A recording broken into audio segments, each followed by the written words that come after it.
Hello everyone. मेरा नाम है सक्षम जैन और आप सभी का स्वागत है मेरे इस चैनल पे। तो आज की वीडियो के अंदर हम लोग लिस्ट एंड लिस्ट कॉम्प्रिहेंशंस को बहुत ही डीपली और अच्छे से डिस्कस करेंगे। हम लोग आज की वीडियो के अंदर हम लोग देखेंगे कि किसी भी लिस्ट के अंदर हम लोग किसी एलिमेंट को ऐड कैसे करते हैं।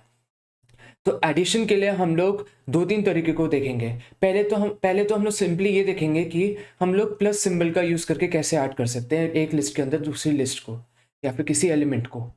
इसके बाद हम लोग अपेंड मेथड और फिर इंसर्ट मेथड को देखेंगे। ये सारे लिस्ट के मेथड हैं।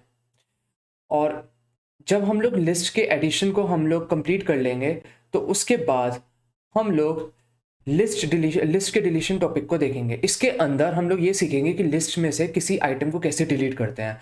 हम लोग डेल कीवर्ड का यूज़ करना, पॉप और रिमूव का यूज़ करना। पॉप और रिमूव लिस्ट के मेथड्स हैं, डेल एक कीवर्ड है। इनका यूज़ करके हम लोग कैसे किसी एलिमेंट को लिस्ट में से रिमूव कर सकते हैं, इन चीज़ों को डिस्कस करेंगे। और एक बार हमारे ये दोनों टॉपिक कवर हो गए तो हम लोग थोड़े से एडवांस टॉपिक पे पढ़ेंगे जो कि है हमारा लिस्ट मेथड्स। इसके अंदर जो हमने ऊपर ऑलरेडी हम लोग डिस्कस कर चुके होंगे मेथड, यानी कि अपेंड, इंसर्ट, पॉप, रिमूव, इनको तो हम लोग वापस डिस्कस करेंगे।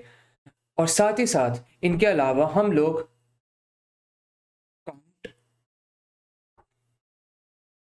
इंडेक्स, रिवर्स, सॉर्ट, इन सबको भी हम लोग अच्छे से डिस्कस करेंगे। और एक बार हमारे ये सारे टॉपिक हमारे कवर हो जाएंगे तो हम लोग लास्ट में लिस्ट के सबसे एडवांस टॉपिक की तरफ बढ़ेंगे जो कि है लिस्ट कॉम्प्रिहेंशन।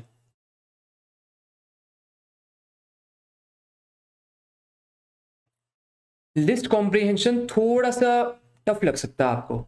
और अगर आपने पिछली वीडियो नहीं देखी है ढंग से, या फिर पिछली वीडियो आपको ढंग से क्लियर नहीं हुई है, या फिर आज वाले वीडियो में भी लिस्ट कॉम्प्रिहेंशन के पहले के जो टॉपिक्स हैं वो आपको ढंग से समझ में नहीं आया, तो आपको इसमें थोड़ी दिक्कत आ सकती है। तो लिस्ट कॉम्प्रिहेंशन के अंदर हम लोग, क्योंकि ये थोड़ा टफ टॉपिक है, तो हम लोग इसकी थ्योरी नहीं पढ़ेंगे बल्कि तीन चार क्वेश्चन लेंगे जिससे कि आपको ये वाला टॉपिक अच्छे से समझ में आ जाए। जैसे आप उन तीन चार क्वेश्चंस को आप ढंग से कर लोगे, प्रैक्टिस कर लोगे एक बार, तो आप इस टॉपिक को ढंग से समझ पाओगे। तो आज की वीडियो के अंदर हम लोग एडिशन, डिलीशन, लिस्ट के मेथड्स और फिर फाइनली हम लोग लिस्ट कॉम्प्रिहेंशंस को देखेंगे। तो आपने मेरे चैनल को सब्सक्राइब नहीं किया तो इसे प्लीज़ कर दीजिए, क्योंकि इस चैनल पे मैं पाइथन के उन टॉपिक्स पे सबसे ज़्यादा फोकस करता हूँ जिनकी आपको सबसे ज़्यादा डेटा साइंस से रिलेटेड आपको सबसे ज़्यादा यूज़ आने वाला है।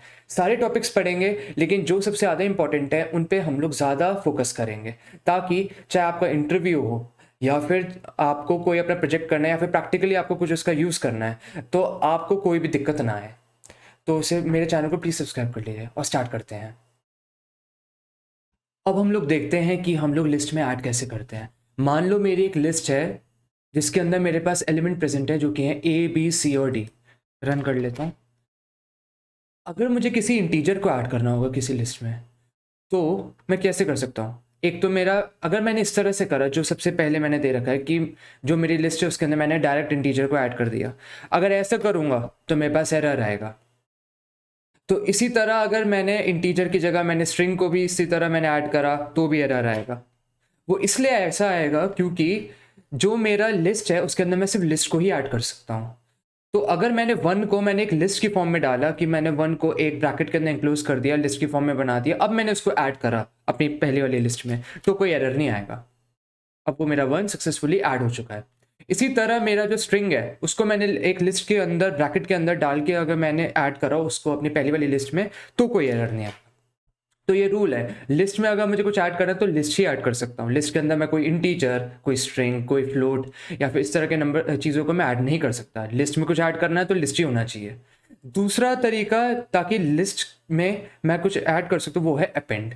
तो बेसिकली अपेंड एक मेथड है लिस्ट का जो कि जो भी एलिमेंट में अपेंड के जो आर्ग्यूमेंट है जो कि ब्रैकेट से उनके अंदर मैं डाल देता हूँ वो उस नंबर या फिर उस एलिमेंट या फिर उस आइटम को लिस्ट के आखिरी पोजीशन में एंडिंग में अपेंड कर देता है, यानी कि ऐड कर देता है। तो सपोज मेरी जो ये वाली लिस्ट है A B C D one, A B C D, अब इतनी सारी चीज़ें ऐड कर चुका हूँ तो ये लिस्ट लंबी हो चुकी है। अब मैंने इसके अंदर अपेंड कर दिया टू, तो इससे क्या होगा, ओके गलत कर दिया, अब मैंने इसमें 2 अपेंड कर दिया,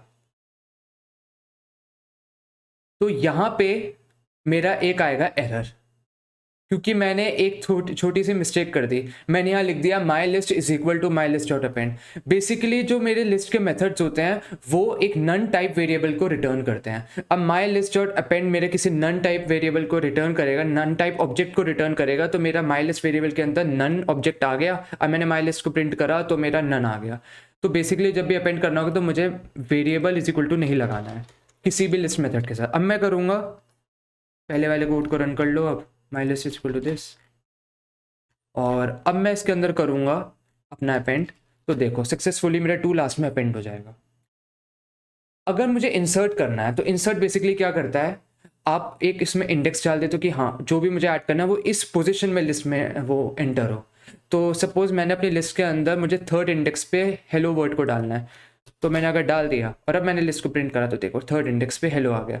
ए है मेरा 0, बी है 1, सी है 2 और हेलो है मेरा 3rd पे। जो प्रीवियसली मेरा 3rd इंडेक्स पे डी प्रेजेंट था वो आगे खिसक जाएगा और उसकी जगह पे हेलो आ जाएगा। अब मुझे अगर डिलीट करना है लिस्ट से कुछ, तो मैं डेल कीवर्ड का यूज़ कर सकता हूँ। तो अगर सपोज मेरी लिस्ट है, लिस्ट के अंदर मैंने डाल रखा है 1 2 3 4 5 6 7, तो अगर मुझे उसमें से 0 एलिमेंट पे जो भी एलिमेंट है जो कि इस वक्त 1 है उसको मुझे डिलीट करना है, तो मैं सिंपली लिख दूंगा डेल एल, और एल के अंदर स्क्वायर ब्रैकेट के आर्गुमेंट के अंदर इंडेक्स, वो वाली पोजीशन जो मैं चाहता हूँ डिलीट हो। तो सपोज मैंने डाल दिया डिलीट L0, तो बेसिकली जो 0th इंडेक्स यानी कि जो पहली पोजीशन पे जो भी एलिमेंट होगा वो डिलीट हो जाएगा। मैं प्रिंट करके देखता हूँ, 1 हट जाना चाहिए लिस्ट से। हाँ देखो 1 हट गया, 2 3 4 5 6 7 हो गया, 1 अब नहीं आ रहा है। दूसरा तरीका है रिमूव और तीसरा तरीका है पॉप। रिमूव और पॉप मेरे लिस्ट के मेथड है। अब क्योंकि मेरे लिस्ट के मेथड है तो मुझे इज इक्वल टू का यूज़ नहीं करना है, क्योंकि मैंने पहले बता दिया कि इज इक्वल टू हम लोग यूज़ नहीं करते हैं, क्योंकि जो हमारे लिस्ट के मेथड्स हैं वो एक नन ऑब्जेक्ट को रिटर्न करते हैं। डायरेक्टली जो भी हमारे लिस्ट का नाम उस पर डॉट और जो भी मेथड यूज़ कर रहे हो वो आप उस पर डायरेक्ट लगा दो। आपको कुछ भी मतलब वेरिएबल के अंदर इज इक्वल टू वगैरह लाने की ज़रूरत नहीं है। सपोज मेरी लिस्ट है 1 2 इंसर्टेड 3, अब मुझे इसमें से इंसर्टेड वर्ड को रिमूव करना है, तो मैं क्या करूँगा, लिस्ट का नाम डॉट रिमूव ब्रैकेट के अंदर वो वाला वर्ड या फिर वो वाला आइटम जो रिमूव करना है उसको डाल दो। इंसर्टेड को हटाना है, मैंने ब्रैकेट के अंदर इंसर्टेड डाल दिया। अब मैं कर दूंगा प्रिंट एल, एल मेरा लिस्ट का नाम है, देखो 1 2 3 इंसर्टेड मेरा हट गया। पॉप, पॉप क्या करता है, बेसिकली आपका आखिरी एलिमेंट को रिमूव कर देता है, या फिर अगर आपको आखिरी एलिमेंट रिमूव नहीं करना, कोई स्पेसिफिक इंडेक्स या फिर स्पेसिफिक पोजीशन में कुछ रिमूव करना है, तो ब्रैकेट के अंदर आप उस पोजीशन को डाल सकते हो। अगर मैंने यहाँ पे कोई भी ब्रैकेट के अंदर कुछ नहीं डाला है तो ये मेरा बाय डिफॉल्ट ऑटोमेटिकली जो लिस्ट का आखिरी आइटम है उसको रिमूव कर देगा। रन करके देखो, वो पता लग जाएगा। देखो मेरा आखिरी में 3 था, मैंने पॉप के अंदर कुछ डाला नहीं, तो इसी कारण से लिस्ट के जो आखिरी वाला आइटम है वो रिमूव हो गया। अगर मैंने यहाँ पे 1 या 2 कुछ भी डाला होता तो मेरा फर्स्ट इंडेक्स या फिर सेकंड इंडेक्स हट जाता उसी तरह। अब देखते हैं हम लोग लिस्ट के कुछ मेथड्स को। सपोज मेरी लिस्ट है 0 1 2 3 की। अब मैं अपेंड को यूज़ करता हूँ। अपेंड हम लोग ऑलरेडी डिस्कस कर चुके हैं, लेकिन यहाँ फिर से कर लेते हैं क्योंकि ये एक मेथड है। अपेंड मैं कुछ 4 करना चाहता हूँ, वापस लिस्ट को प्रिंट करूँगा तो देखो मेरी लिस्ट थी 0 1 2 3 और अब हो गए 0 1 2 3 4 इसलिए क्योंकि मैंने अपेंड कर दिया 4। काउंट, काउंट क्या करता है कि जो भी एलिमेंट मैं उसमें डालता हूँ आर्ग्यूमेंट के अंदर वो उसके जितनी बार वो अपीयर हुआ है लिस्ट के अंदर उसको रिटर्न करता है। सपोज मुझे काउंट करना है कि 1 मेरा इस लिस्ट में कितनी बार अपीयर हुआ है, तो एल डॉट काउंट 1 बेसिकली मेरा आंसर आना चाहिए, प्रिंट लगाना पड़ेगा क्योंकि अगर मैं डायरेक्ट एल डालूंगा तो मेरी लिस्ट ही तो आएगी वापस। तो इसी प्रकार से मैंने करी एक छोटी सी बेकार सी मिस्टेक। एल को हटा दो, अब करो प्रिंट एल काउंट, देखो 1, क्यों, क्योंकि मेरा 1 एक ही बार अपीयर हुआ है यहाँ। अब देखते हैं एक्सटेंड। लोगों को एक्सटेंड और अपेंड में थोड़ी दिक्कत आती है समझने में। तो बेसिकली अपेंड क्या करता है, जो भी ऑब्जेक्ट आप उसमें डालना चाहते हो वो लिस्ट की आखिरी पोजीशन पे उसको डाल देता है। एक्सटेंड क्या करता है, वो भी बेसिकली अपेंड की तरह ही काम करता है, लेकिन आपको इसमें क्या करना होता है, मुझे सपोज मैंने एक अपनी लिस्ट के अंदर मुझे कोई इटरेबल ऑब्जेक्ट डाल दिया, मैंने सपोज मैंने लिस्ट के अंदर ही मैंने कोई लिस्ट इंसर्ट कर दी या फिर मैंने स्ट्रिंग इंसर्ट कर दी। अगर मैंने अपेंड ऑब्जेक्ट का यूज़ करना तो लिस्ट के अंदर मेरा अगर मैंने लिस्ट डाला तो लिस्ट की फॉर्म में वो आएगा। लेकिन अगर मैंने एक्सटेंड का यूज़ करा है तो अगर मैंने लिस्ट के अंदर कोई लिस्ट डाली है तो वो लिस्ट नहीं रहेगी, वो एक्सपैंड हो जाएगी, उसके जो अंदर के एलिमेंट है वो ओपन अप हो जाएंगे, अनपैक हो जाएंगे और वो लिस्ट के अंदर अपनी पूरी फॉर्म में आ जाएंगे। और इसको अगर समझना है तो आप देख सकते हो, अपेंड का यूज़ कर रहा हूँ। अपेंड में मैंने अगर सपोज अपनी लिस्ट के अंदर एक और लिस्ट मैंने डाल दी, सपोज 4 5 की मैंने लिस्ट डाल दी।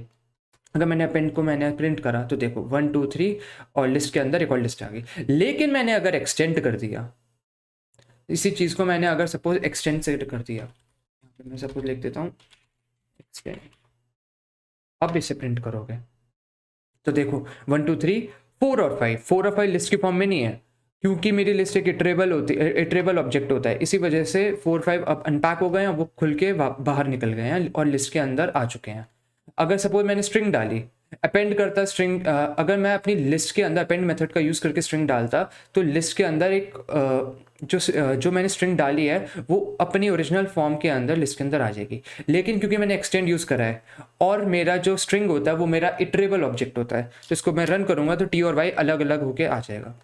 सपोज एक मेरा ये है सेक्शन इज इक्वल टू 1 2 3 4 और मैंने इसके अंदर सेक्शन डॉट एक्सटेंड और मैंने इसके अंदर फर्दर एक लिस्ट डाल दी है और लिस्ट के अंदर मेरा इंटीजर भी है, स्ट्रिंग भी है और एक फर्दर और लिस्ट भी है। अब मैं इसको अगर प्रिंट करूँगा तो देखो क्या आएगा, 1 2 3 4, उसके बाद ये वाला 4 5 6, उसके बाद ये वाला मेरा स्ट्रिंग, उसके बाद ये वाला जो मेरा लिस्ट है वो उस फॉर्म में। ये मेरा खुलेगा नहीं, ये क्यों नहीं खुलेगा, क्योंकि ऑलरेडी जो मेरी लिस्ट बाहर वाली थी वो मेरी एक बार ओपन हो चुकी है, तो इसलिए जो मेरी बाहर वाली क्योंकि ओपन हो चुकी है तो अंदर वाले अनटच रहेंगे।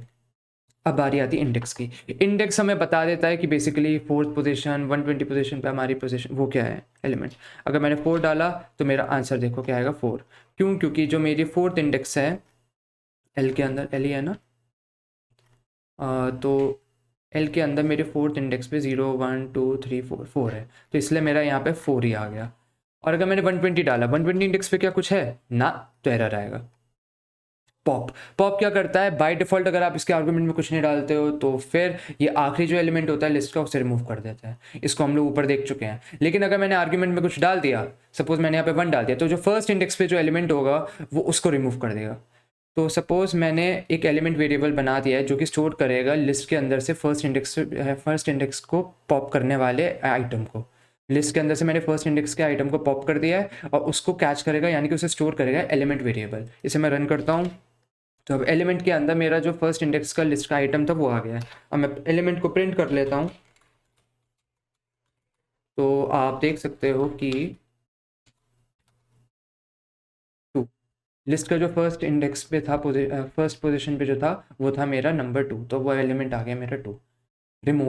रिमूव ऊपर देख चुके हैं, फिर से देख लेते हैं। मुझे इंसर्टेड वर्ड को रिमूव करना है तो एल डॉट रिमूव इंसर्टेड और मेरा इंसर्टेड हट जाएगा। एल को प्रिंट करके देख लेते हैं तो अब देखो 1 2 3 बचेगा। इसी तरह मुझे 3 को रिमूव करना है। बेसिकली रिमूव क्या करता है, पॉप क्या करता है, पॉप के अंदर कुछ नहीं डालोगे तो वो मतलब बाय डिफॉल्ट आखिरी वाले एलिमेंट को हटा देता है या फिर इंडेक्स को हटा देता है। रिमूव क्या करता है, मेरी जो लिस्ट के अंदर जो एलिमेंट्स हैं और जो भी मैं अपने रिमूव के आर्ग्यूमेंट के अंदर एलिमेंट डालता हूँ वो उस एलिमेंट की लिस्ट में से फर्स्ट अकरेंस को रिमूव कर देता है, यानी कि वो एलिमेंट लिस्ट में जब भी पहली बार अपीयर हो रहा होगा उससे सबसे पहले वहाँ से रिमूव कर देगा। तो यहाँ पे मेरा सपोज एक लिस्ट है 1 2 3 4 5 3, ठीक है, 1 2 3 4 3, इसके अंदर से मैंने रिमूव कर दिया 3, पहली अकरेंस है 3 की 4 के पहले, तो ये वाला 3 हट जाएगा, आखिरी वाला 3 अनटच रहेगा। इसे रन करके देखते हैं तो आप देख लो आंसर आएगा 1 2 3 4 3 और 1 2 4 3। देखो रिवर्स, अब रिवर्स तो अब कोई बेवकूफ़ भी देख के बता देगा रिवर्स का काम क्या है। रिवर्स का काम ऑब्वियसली रिवर्स करना है, तो मेरी लिस्ट को ही रिवर्स करके दे देगा। तो अब मैं लिस्ट को अपनी प्रिंट करूँगा, इसको यहीं पे कर लो प्रिंट एल डॉट रिवर्स। देखो नन इसलिए आया क्योंकि मेरा ये रिटर्न करता है नन ऑब्जेक्ट। मैंने फिर से बेवकूफ़ी कर दी, नन का यूज़ कर लिया। वापस मैं लिस्ट बनाता हूँ अपनी और लिस्ट मेरी आ गई ऊपर। अब मैं करता हूँ प्रिंट एल। अब देखो ऊपर वाली लिस्ट मेरी रिवर्स होगी, पहले थी 1 2 3 4, अब है 3 4 2 1। सॉर्ट का काम होता है कि जो भी मैं इसके अंदर लिस्ट डालता हूँ वो उसको इंक्रीजिंग ऑर्डर में सॉर्ट कर देता है। सपोज मेरी लिस्ट के अंदर एलिमेंट है 1 3 2 4 6 9 0, अब मैंने इसमें लगा दिया सॉर्ट मेथड। तो अब अगर मैं अपनी लिस्ट को प्रिंट करूँगा तो ये मेरे इंक्रीजिंग ऑर्डर में सॉर्टेड आउट हो जाएंगे। तो ये थे मेरे लिस्ट के मेथड। अब हम लोग देखते हैं लिस्ट कॉम्प्रीहेंशंस को। अब हम लोग लिस्ट कॉम्प्रीहेंशन को हम लोग देखते हैं, तो इसको हम लोग 3 क्वेश्चन से कवर करेंगे। सबसे पहले जो क्वेश्चन है वो है कि go through all the numbers between 1 and 100 and create a list of all the even numbers. अब एक तो हम लोग इसे सिंपली इफ एल्स स्टेटमेंट का यूज़ करके एक थोड़ा सा लंबा कोड मतलब टाइप करके हम लोग उसे कर सकते हैं। अब हमें इसे लिस्ट कॉम्प्रिहेंशन की मदद से करना है। तो बेसिकली लिस्ट कॉम्प्रिहेंशन क्या करता है, ये आपके थोड़े जो लेंदी कोड होता है उसको आप एक ही लाइन में, आप जो आपका कोई लेंदी कोड कर सकता है वो एक सिंगल लाइन में आप उसे कर सकते हो। एक सिंगल लाइन ऑफ कोड जो कि लिस्ट कॉम्प्रिहेंशन की है वो हमारे थोड़े बड़े और बल्कि कोड्स को हैंडल कर सकता है। तो अगर ये हमारा एक कोड है कि go through all the numbers between 1 and 100 and create a list of all the even numbers, तो हम लोग इसके लिए क्या कर सकते हैं, हम लोग ऐसे कोई मतलब वेरिएबल डिक्लेयर कर सकते हैं, कोई लूप चला सकते हैं। लूप के अंदर हम लोग कंडीशन डाल देंगे कि हमारा अगर जो नंबर है वो 2 से डिविजिबल है तो वो हमारी एक लिस्ट के अंदर जाता रहे, और वो लूप कब तक चलता रहेगा, जब तक कि उसका रेंज 1 से 100 के बीच में ना हो। हम लोग इसको एक 4-5 या 3-4 लाइन के कोड में ऐसे उसको लिख सकते हैं, ठीक है। तो लेकिन हम लोग लिस्ट कॉम्प्रिहेंशन में क्या करेंगे, हम लोग इसको सिर्फ एक सिंगल लाइन में कर देंगे। ये जो लाइन मैंने लिखी है कि इवन नंबर्स, ये मेरा वेरिएबल का नाम है, तो even numbers is equal to, एक स्क्वायर ब्रैकेट के अंदर मैंने स्टेटमेंट लिखी है जो कि है x for x in range 1 to 101 if x percentage या x modulus 2 is equal to या फिर इज असाइन टू 0। तो इस लाइन का मतलब क्या है, तो जब भी आप इस टाइप की लाइन को आप देखो तो आप इसको इस तरह से रीड करो कि x मेरा वो वेरिएबल है जो कि 1 से 101 की रेंज के अंदर एग्जिस्ट करता है और साथ ही साथ वो 2 से डिविजिबल है। अब आप इस तरीके से आप सेंटेंस को रीड करोगे तो आपको अच्छे से समझ में आएगा। तो मेरा x वो हर वेरिएबल है जो कि 1 से 101 के बीच में एग्जिस्ट करता है और साथ ही साथ वो 2 से डिविजिबल है। तो बेसिकली यहाँ पे क्या हुआ है, यहाँ पे तो जो लाइन थी कि x for x in range, तो यहाँ पे क्या होता है कि मेरी एक लिस्ट फॉर्म होती है जिसके अंदर जो मेरा x है वो हर वेरिएबल होता है जो कि मेरी उस रेंज के अंदर आता है, साथ ही साथ उस कंडीशन को सेटिस्फाई करता है। तो मेरा 1 से 101 के बीच में पहले 1 है, 2 है, 3 है, 4 है, 5 है, ऐसे मेरा 100 तक है, क्योंकि 101 तक का रेंज है ना, तो 101 को इंक्लूड नहीं कर रहे। तो जब ये सारे नंबर्स हैं तो 1 बाय 1 मेरा x इंच पे इटरेट करेगा। सबसे पहले x जाएगा मेरा 1 पे, ठीक है। अब 1 मेरा 1 से 101 की रेंज में है, लेकिन क्या ये 2 से डिविजिबल है, नहीं, तो x मेरा यहाँ पे, तो यहाँ पे लिस्ट में कुछ नहीं आएगा, 2 पे आएगा। क्या ये 2 से डिविजिबल है, हाँ, तो मेरी पहली x की वैल्यू हो गई 2। उसके बाद x की वैल्यू वापस चेंज होगी 3 क्या मेरी उससे डिविजिबल है 2 से, नहीं, तो मेरा यहाँ पे कुछ नहीं आएगा। फिर 4 पे आएगा, 4 डिविजिबल है तो 4 आ जाएगा। तो इस तरह मेरे x की वैल्यू चेंज होती रहेंगी जब तक कि मेरी पूरी लिस्ट जनरेट ना हो जाए, और लिस्ट के अंदर जो भी मेरे आइटम है वो मेरी कंडीशन और जो मैंने जो भी कंडीशन दे रखे हैं उनको सेटिस्फाई करती हो।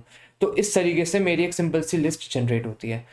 तो उसका एक छोटा सा कोड यहाँ पे मैंने लिख रखा है। तो अगर ये मेरे से क्वेश्चन पूछा है कि अगर 1 से 100 के बीच में हमें सारे नंबर जनरेट करने हैं जो कि मेरे 2 से डिविजिबल हैं और उन नंबर्स की मुझे लिस्ट बनानी है, तो सिंपली मैं लिख सकता हूँ कि लिस्ट का नाम मैंने दे दिया सपोज इवन नंबर्स, उसके बाद x for x in range 1 to 101 if x modulus 2 is assign to 0। अगला क्वेश्चन करते हैं। ये उम्मीद है आपको बिल्कुल समझ नहीं आया होगा क्योंकि ये टॉपिक थोड़ा अलग है। अगले क्वेश्चन करते हैं, उसके बाद एक और क्वेश्चन करेंगे तो आपको अच्छे से क्लियर हो जाएगा। अगला क्वेश्चन है ये कि ये जो मैंने दे रखा है ना कि एक लिस्ट की सबसे पहले x है, उसके बाद 2x है, फिर 3x है, फिर 4x है, उसके बाद y है, फिर 2y है, 3y है, 4y है, फिर z है, 2z, 3z, 4z। अब मुझे इस तरह की लिस्ट जनरेट करनी है और मुझे गिवन है एक इनिशियल लिस्ट जिसके अंदर सिर्फ 3 वैल्यू हैं x, y और z।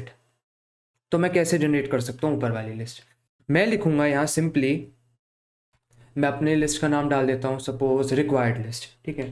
तो रिक्वायर्ड अंडरस्कोर लिस्ट, ये मेरी लिस्ट का नाम होगा। इसके अंदर मैंने क्या बताया था आपको, लिस्ट कॉम्प्रिहेंशन आपको यूज़ करना है तो आपको स्क्वायर ब्रैकेट के अंदर सब कुछ अपनी स्टेटमेंट लिखनी होगी, तो लगा दिया मैंने स्क्वायर ब्रैकेट। अब मैं लिख देता हूँ यहाँ पे एक वेरिएबल आई को मैंने मल्टीप्लाई कर दिया दूसरे वेरिएबल जो कि है नम। अब आई और नम है क्या, आगे देखते जाओ समझ जाओगे। तो मेरा आई और नम है, so for I in my list, तो for I in my list, तो बेसिकली जो मेरा आई है वो मेरा माई लिस्ट के अंदर इटरेट करने वाला एक एलिमेंट है। तो जो भी मेरी माई लिस्ट जो कि ऊपर वाली लिस्ट है उसके अंदर जो मेरे एलिमेंट है वो मेरी आई वेरिएबल के अंदर जाएंगे। तो for I in my list. अब एक और लूप चढ़ाता हूँ। ये वाला जो लूप होगा ये मेरे इस पहले वाले फॉर लूप के अंदर एक होगा। तो for I in my list for num in range 1 से 5। ठीक है, 1 से 5 इसलिए लिखा है क्योंकि मेरे जो ये एक्स है ये पहले 2 बार हो रहे हैं, फिर 3 बार हो रहे हैं, फिर 4 बार हो रहे हैं, तो मैंने रेंज डाल दी 1 to 5। तो बेसिकली यहाँ पे क्या हुआ है, मैंने एक आई वेरिएबल लिया है माई लिस्ट से जो कि मेरी पहली वाली ऊपर वाली लिस्ट है, और नम वेरिएबल लिया है जो कि अलग मेरे 1 से 5 के रेंज में होगा। नम वेरिएबल के अंदर वो नंबर आएंगे, मतलब जितनी बार हम लोग चाहते हैं कि जो मेरा लिस्ट के अंदर एलिमेंट है वो अपीयर हो। तो आई स्टार नम, इससे क्या होगा, आई मेरा लिस्ट का वेरिएबल होगा, उसके बाद नम उसको मल्टीप्लाई करते जाएगा क्योंकि सबसे पहले एक्स है, फिर 2x है, फिर 3x है, फिर 4x है। तो इसी तरह सबसे पहले आई है, आई मेरा इटरेट होकर पहले एक्स पे आएगा, उसके बाद वो नम से मल्टीप्लाई होगा। नम में सबसे पहले जाएगा 1 वैल्यू, फिर 2, फिर 3, फिर 4। उसके बाद ये वाला नीचे वाला फॉर लूप खत्म होगा, ऊपर वाला फॉर लूप स्टार्ट होगा। एक्स से मेरा जो आई वेरिएबल है वो एक्स से वाई पे जाएगा, उसके बाद इनर वाला फॉर लूप स्टार्ट होगा फिर से 1 2 3 4, यानी कि आई मेरा मल्टीप्लाई होगा 1 से 2 से 3 से 4 से, यानी कि वाई मेरा मल्टीप्लाई होगा 1 से 2 से 3 से 4 से। तो फिर मेरा आ जाएगा वाई वाई 2, 2 बार वाई, 3 बार वाई, 4 बार वाई। फिर इसके बाद जैसे इनर वाला फॉर लूप खत्म होगा ऊपर वाला फॉर लूप स्टार्ट हो जाएगा और फिर सेट वेरिएबल पे आ जाएगा। इस तरह मेरा चलता जाएगा और आउटपुट मेरा जो मेरा क्वेश्चन है वो आ जाएगा। प्रिंट करके देख लेता हूँ मैं अपनी इस वाली लिस्ट को। तो प्रिंट, और मेरी लिस्ट का नाम था रिक्वायर्ड लिस्ट, शिफ्ट एंटर, और मेरा आंसर यहाँ पे आ जाएगा भरोसा को, पता नहीं क्यों इतना टाइम ले रहा है ये। तो अगली लिस्ट है मेरा कि मैं चाहता हूँ कि एक लिस्ट मैं जनरेट करूँ जिसके अंदर मेरे जो आइटम है वो फर्दर एक एक एलिमेंट के लिस्ट हैं, 2 3 4, फिर 3 4 5 4 5 6। ठीक है, देखो ऊपर वाला आ गया। तो इसको कैसे जनरेट करेंगे, तो मैं अपनी लिस्ट का नाम वापस से रिक्वायर्ड लिस्ट डाल देता हूँ। ठीक है, अब क्योंकि ये लिस्ट कॉम्प्रिहेंशन है स्क्वायर ब्रैकेट के अंदर मुझे करना होगा सब कुछ। अब यह देखो, क्योंकि ये लिस्ट के अंदर एक और लिस्ट आ रही है, तो जो मैं चाहता हूँ जो मेरे लिस्ट के एलिमेंट जनरेट हो वो भी लिस्ट हो, है ना।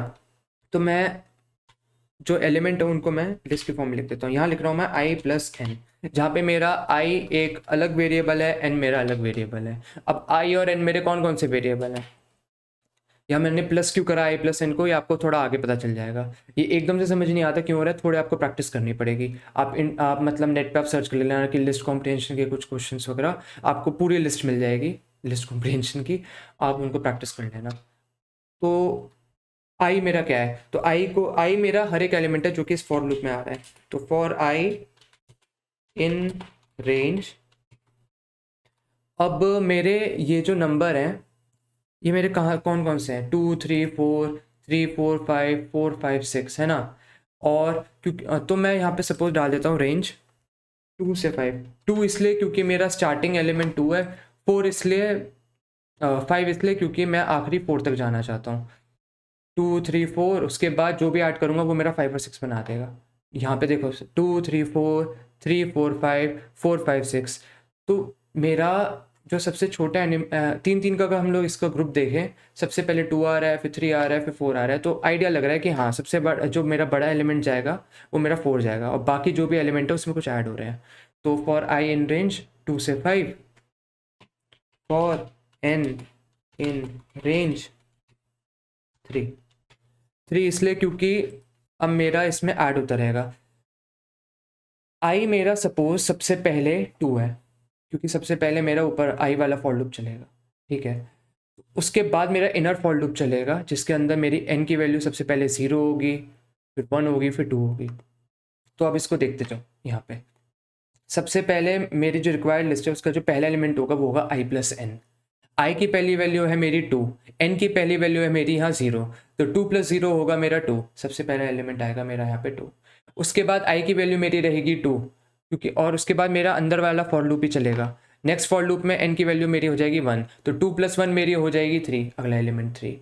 आई की वैल्यू फिर से 2, फिर n की वैल्यू मेरी हो जाएगी 2, 2 + 2 = 4, अगला वैल्यू 4।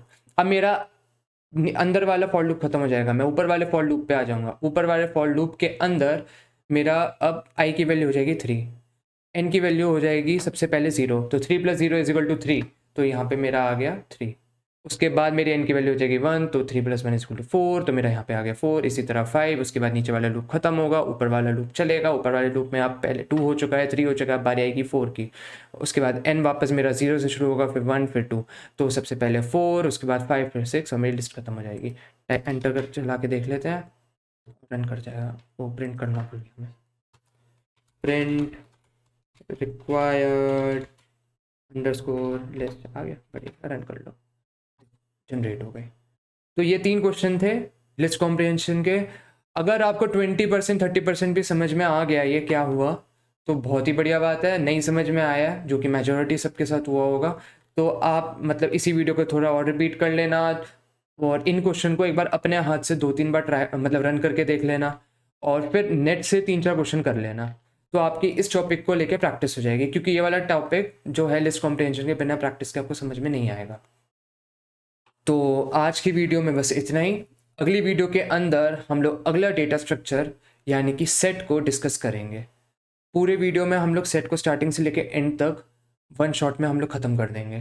तो अगर आपको मेरी आज की वीडियो पसंद आई तो लाइक कर देना, सब्सक्राइब नहीं किया है तो उसे सब्सक्राइब भी कर देना। तो अगली वीडियो में मिलते हैं, बाय।